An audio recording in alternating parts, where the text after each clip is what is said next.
breakfast puppies? This podcast contains adult language and content and is meant for mature audiences. Listener discretion is advised. You're listening to the Glitterbois.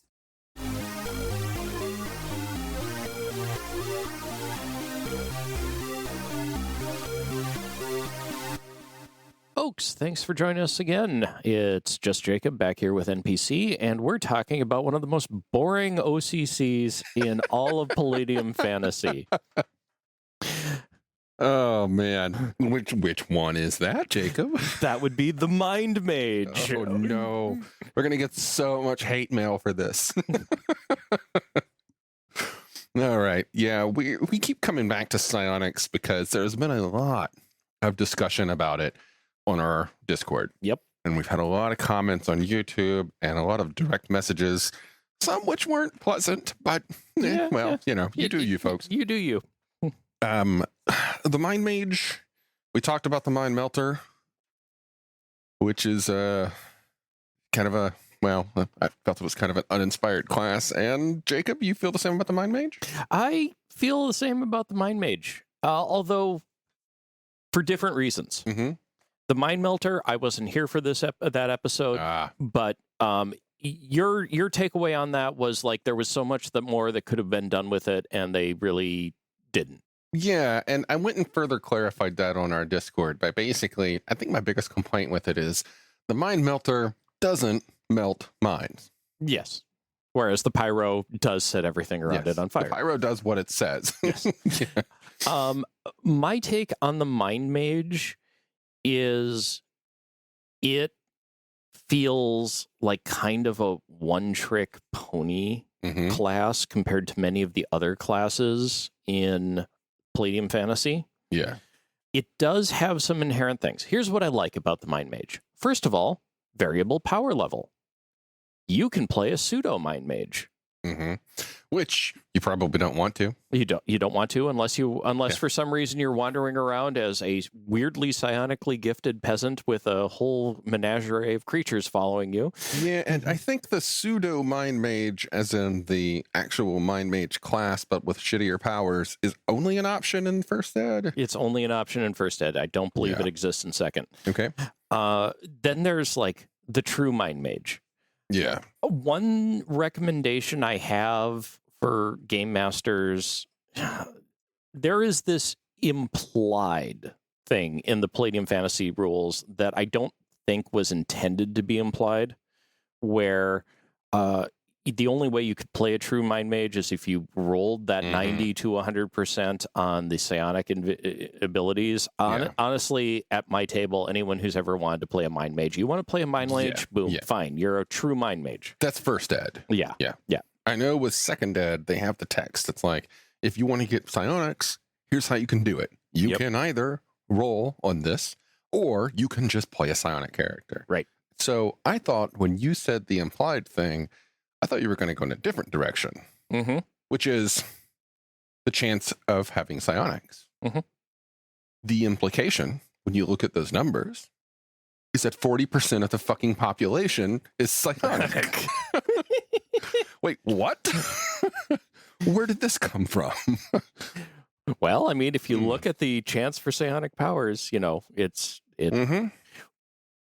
I won't go down that tangent. Yeah. At some point, we want to revisit it. Jacob's ideas for a non-magical take on Palladium Fantasy. Ooh, and we'll go down that road on another episode sometime. Okay. Let's just roll down the basics. True Mind Mage. You're a master level psionicist.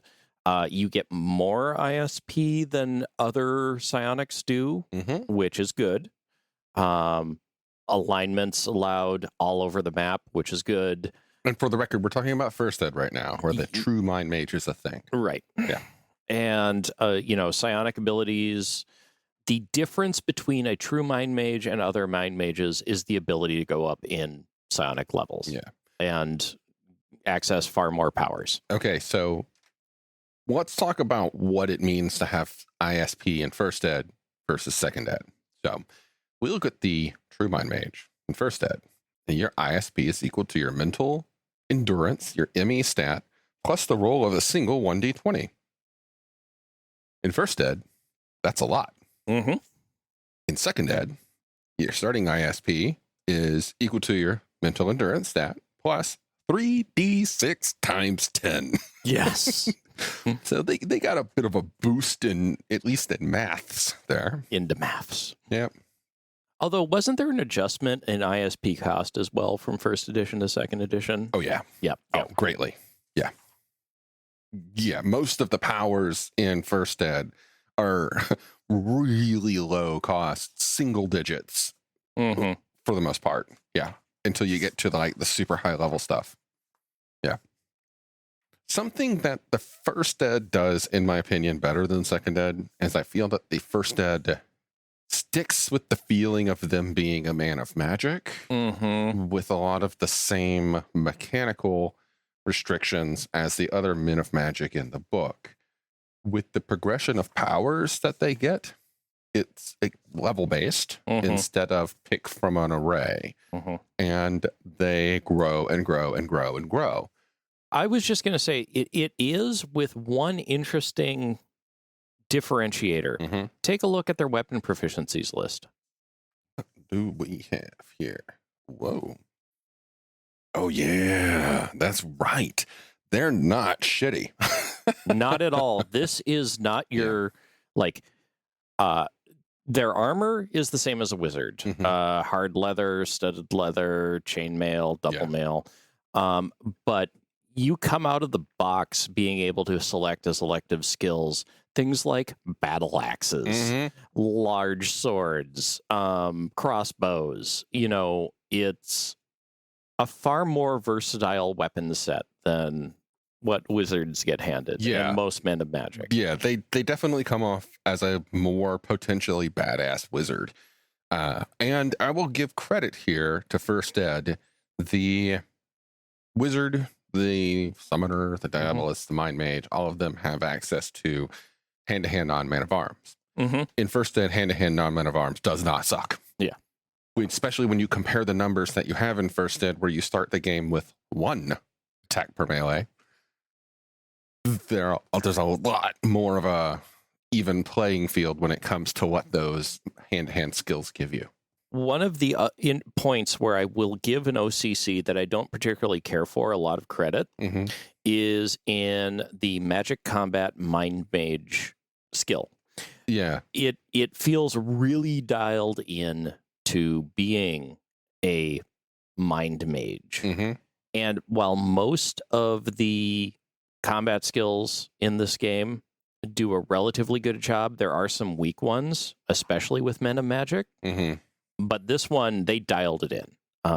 You don't have anything in there that really has you going, and why on earth would that person have that? The recognize illusions ability, the saves, the fact that they get more bonuses for anti-psionic resistance versus anti-magic resistance. All of that is strong points on it. It feels really in line with the feel of the OCC. Yeah. Why the hell they have Fairy Lord, don't ask me. Why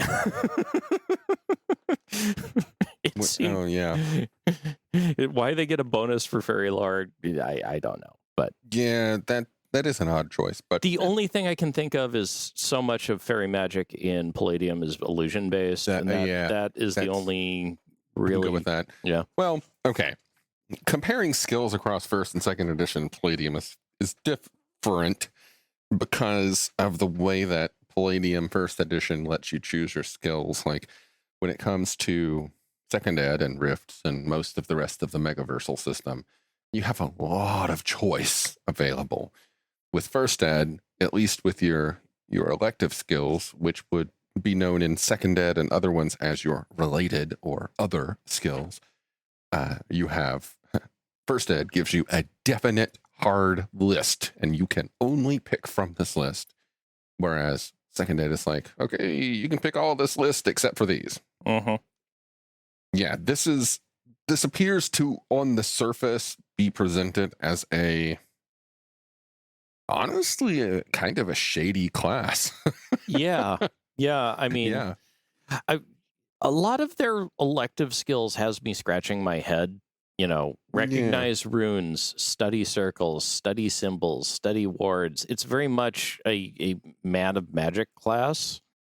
Yeah. But then you get into the ones where it's like disguise, forgery, locate secret compartments and doors, pick locks, pick pockets. It's like, I'm okay. Are we a man of magic or are we a low tier psionic burglar? Actually, that's more what I'm picturing here. I think this class's presentation, if we look at the skills available, the non-magical skills, to look at the normal day-to-day life skills available to the first ed mind mage, what I'm seeing here is a character who by default is expected to live in an urban area, because I don't see wilderness survival or anything of those things. Although wilderness survival came in a later book, so it might have gotten retroactively added. Anyway, I see someone in an urban area living in the fringe of society, either a slum or maybe they are a small-time thief, and this comes across as a predatory class. Very much so. And they have some urban survival skills. They can trap skin small animals, rats, cats, dogs, kind of stuff. They can keep themselves alive with some medical stuff. They can find some secrets. They can steal a horse. They can pick locks, pick pockets. They can sneak around. They can forge. This comes across as a slightly shady class. Yeah. It definitely has that feeling. It definitely has this feeling like when it was originally envisioned as a character OCC, they were leaning into the trickster vibe. Yeah. And it's one of the reasons I'm not a huge fan of it, because it seems to be straitjacketing the class to a certain degree. Yeah. I mean, First Ed has harder definitions for its classes, so it fits with what they were going for with First Ed, with what Kevin wanted to happen. But I will say this: it's a lot more personality and a lot more definition and also limitation than Dungeons and Dragons Psionics were at the time. Heck yes. I will not argue this. I will take a mind mage over some jerk who can ego whip me into submission. It's They also, I think, gain power in a way that I prefer for a spellcaster. Speak more on that. Well, I like the level-based powers. I think if you're going to have levels in a game, in a role-playing game, if you're going to have a class and level-based system, then levels need to mean a little more. And for me, with level-based magic, it creates a scale of power that you can judge by. Like you can eyeball a spell. Like I'm level 3 and that's an 8th level spell kind of thing. With psionics, where there's just these broad group of powers, it feels more like you're picking superpowers or feats than you are actually like advancing in your class. Especially since the Mind Mage is structured in the first edition of the game, where when you're a level 2 Mind Mage, you suddenly get access to all level 2 powers. Which is, again, something I'm not totally a fan of, because it means that differentiating Mind Mages one from another becomes what powers are they using regularly rather than what they have chosen to have access to, Yeah, I can see that. Again, it's in this weird zone of being shoehorned into a certain role, but at the same time, given this vast array of power, you're like, wait, it can be intimidating as well. So, like, if you sit down at a Palladium game, first time, it's a first ed game, and you're like, oh, I want to play a Mind Mage, I would probably say no. I mean, there's so much. There's too much. Right. You're going to have, by level 2, you're going to have, like, what, 30 powers? Yeah. Yep. And I've seen this at the table where mind mages routinely run into analysis paralysis of which power to use under a given circumstance. Yeah. And it's even worse it's almost even worse if you have a good grasp of the Palladium psionic powers and how they work, because then suddenly more options for creative use become available.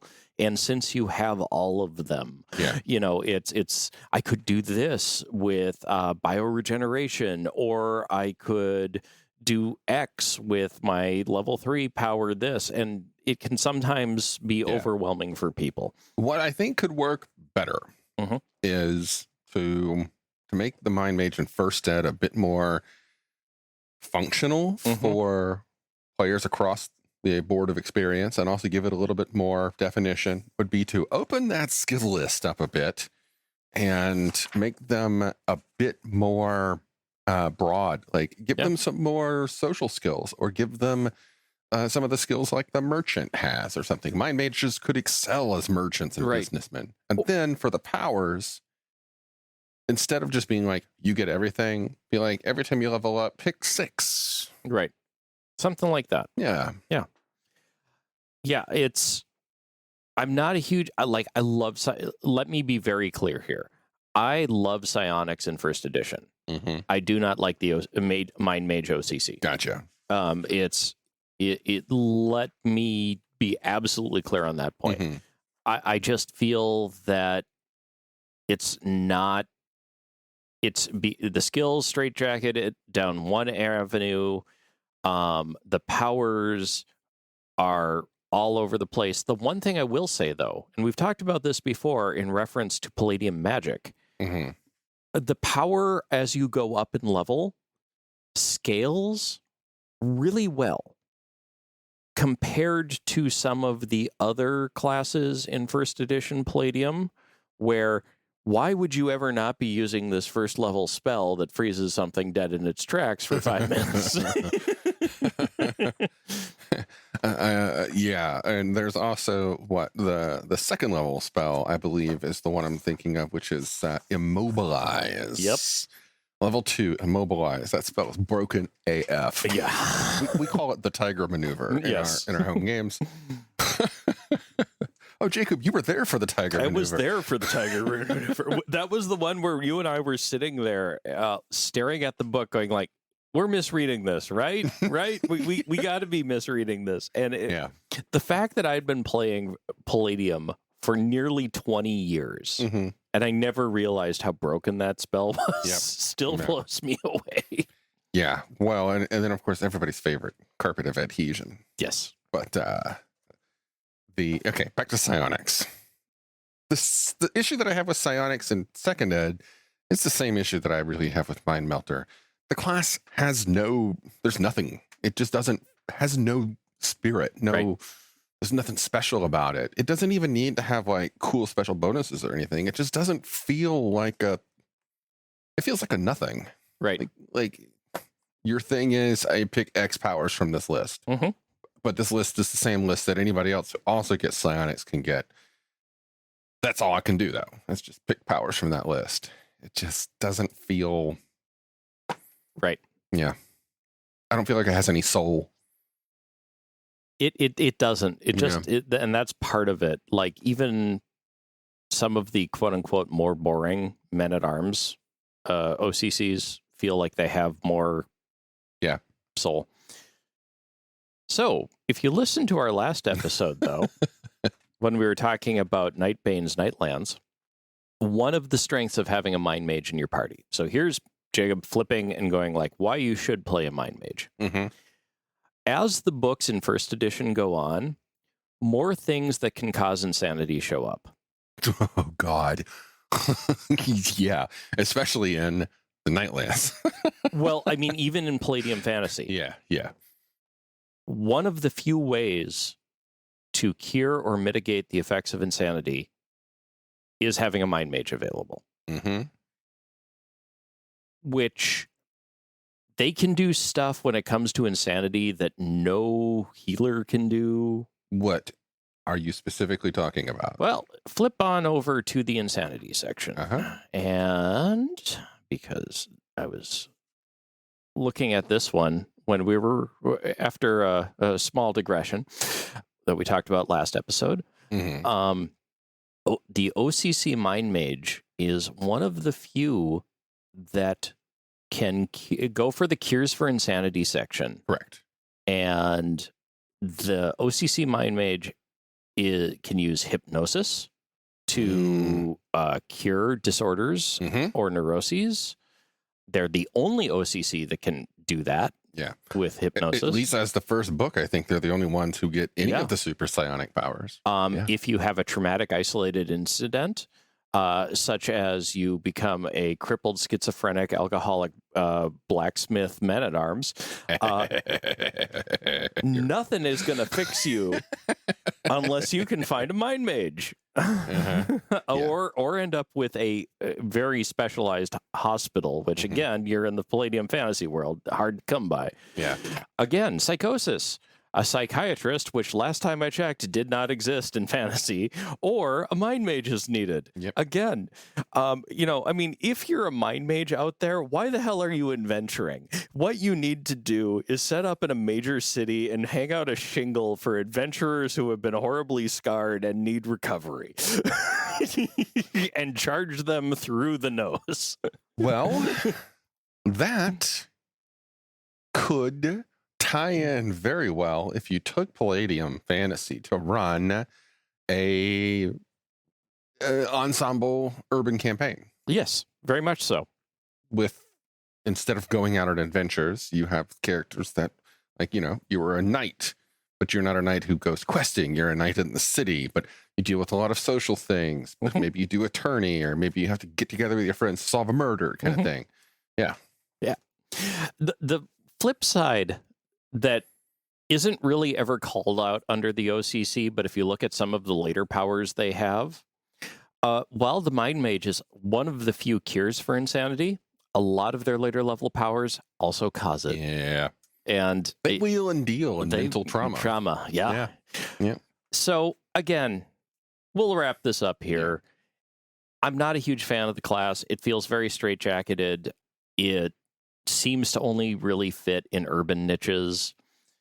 Its powers, while more appropriate in scaling, are than compared to many of the Men of Magic classes, just seem to be like every level you're getting everything. I am not a huge fan of it.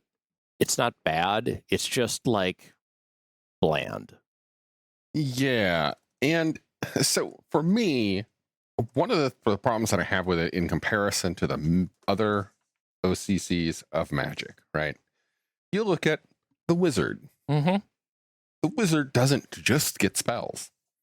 They also get ley line drifting. They get sensory abilities. They get rejuvenation. They get a versatility there. They get more skills. More OCC skills. They get more OCC related skills. They get same number of secondary skills. Okay, cool.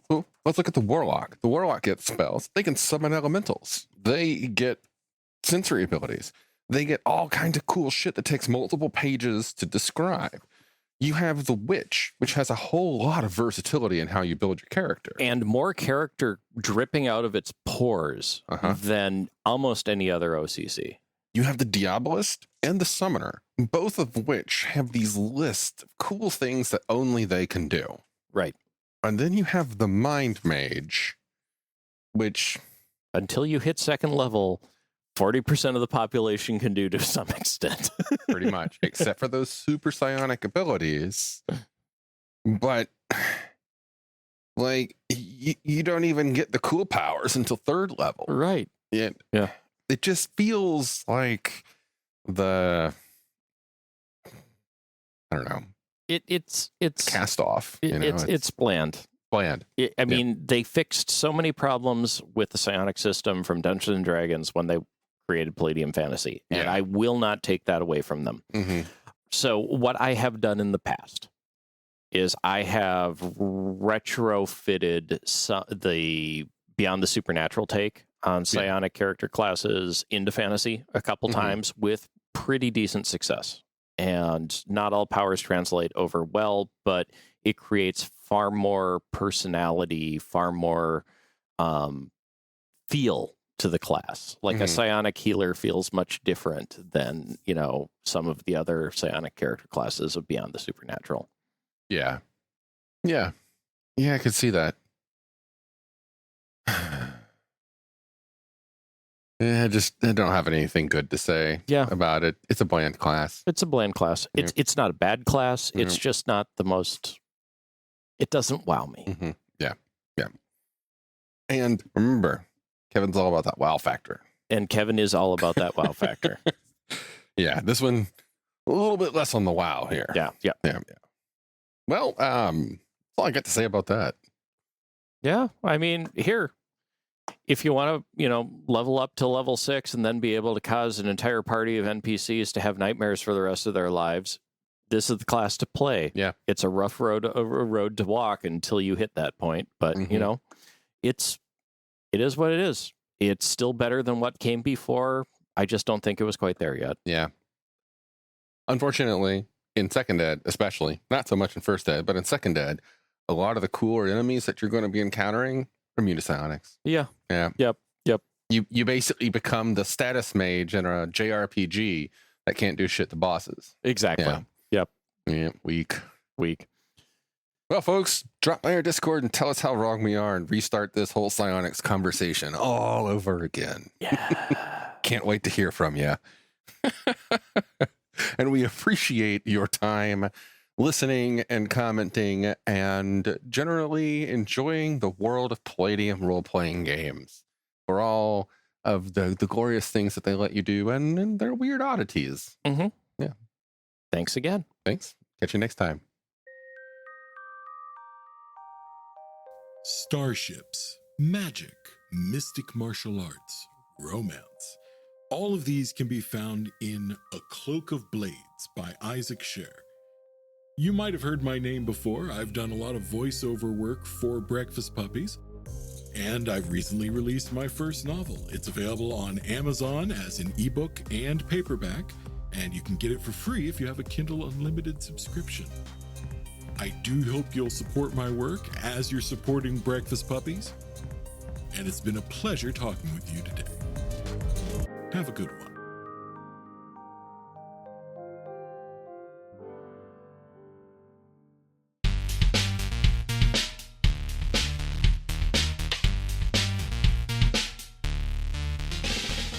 You've been listening to The Glitterbois, a Palladium Books fan podcast.